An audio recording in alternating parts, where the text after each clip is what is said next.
But now to install your live server, you have to go to extensions. Then in this branch, you just have to type in live server.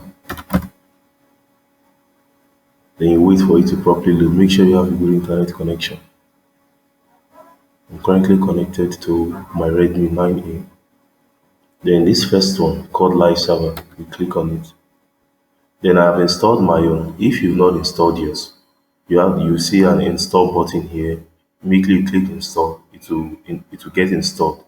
Then after installing it and it's successful, for you to preview, to check, or to make it work in your system, you click on file. Okay, let me just open a previous folder.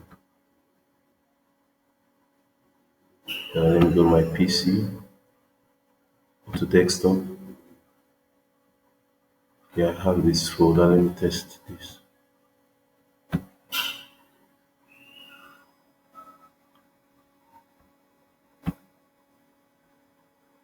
So now I've opened an HTML file to check if my live server has been successfully installed. I'll be able to see a go live logo here, go live. So immediately I go live, I'll just click here, I'll right click and press open with live server. It will definitely open. So let me just click open with live server so you understand what I'm saying.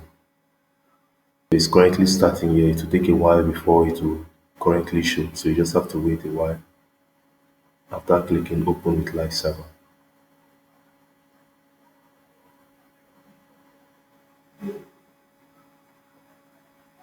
So it's currently loading.